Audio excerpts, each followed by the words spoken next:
dEUS are a Belgian rock band from Antwerp who were formed in 1991 and are centered on the constant members of Tom Barman on vocals and guitar and Klaas Janszoens on violin and keyboards. They have consistently evaded genre pigeonholing and they have released 8 albums.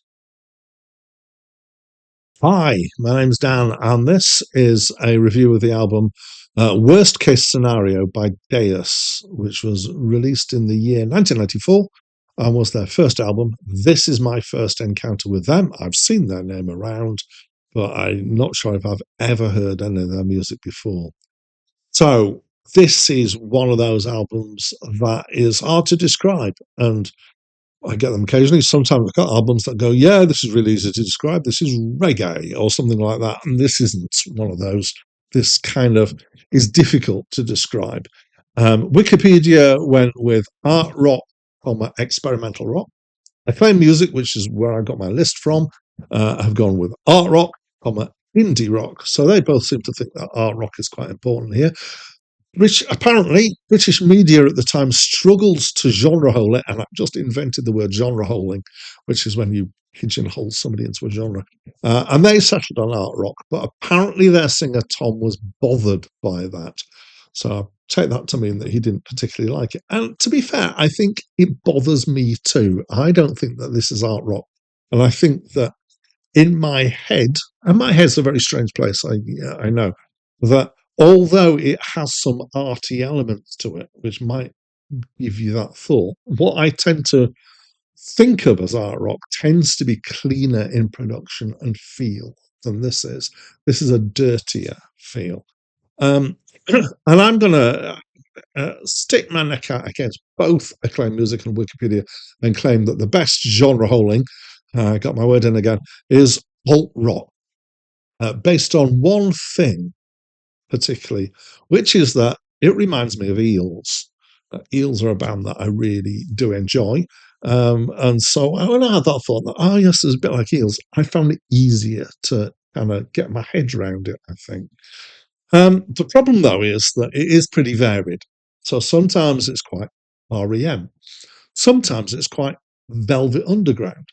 But that might be partly the use of the violin, which comes in some of the tracks, which is quite kind of scrapey violin in a kind of Velvet Undergroundy kind of way. Not that I know a lot of Velvet Underground. And sometimes it's stripped back and lo-fi in quite an Eelsy way, but quite a lot of it's quite Eelsy, I would say.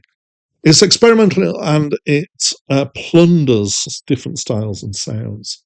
All of the sounds, generally all the tracks sound quite dirty. Some of the tracks are quite sounds are quite overdriven. Sometimes the vocals can be done in a variety of ways, but sometimes it's got that very tightly cut down tonal arrangement. It makes it sound like it's through a bullhorn, and it's got a fair feeling just of looseness and raggedness generally about it, which is kind of garagey. So maybe I want to coin the phrase art garage. Maybe not. Okay. Songs about, oh no, yeah, this is where it gets difficult. Again, I've got very little clue, to be honest. What I did was I turned to AI and I asked, what are the themes of the songs on this album? And AI is good for some things and not good for other things. This is what it came back with. Worst case scenario is an album about disorientation, identity, urban pressure, and the absurdity of modern life, delivered through a chaotic, playful, and unpredictable soundscape. Its themes are felt as much in its structure and sonic chaos as in its lyrics. And I think I'm going to say I don't disagree with that. So I think that's reasonable. Okay. Now to the fundamental question, which I always need to come to.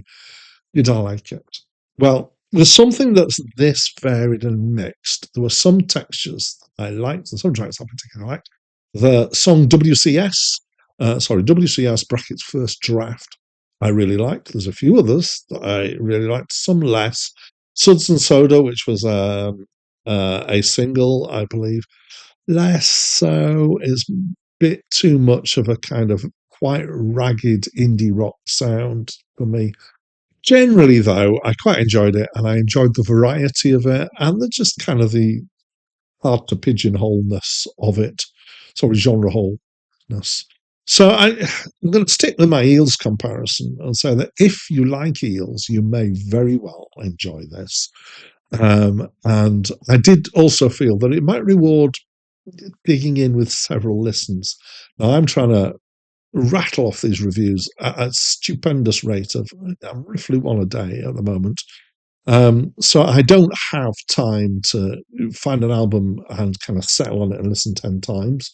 Apologies for that. If you want more in-depth reviews, there are plenty of other channels on YouTube that will do that and other places. I am very much the speed data of reviews. But if you like approaching music where it could be that several reviews or several listens are what you need to get good stuff out of it, this might be an album like that. This is, of course, it's all just my opinion. It's entirely what this channel's about. It's my opinion, and I like saying my opinion. But also, I'd love to know what your opinion is. So please let me know what you think of this album by leaving me a comment. And that's it from me for now.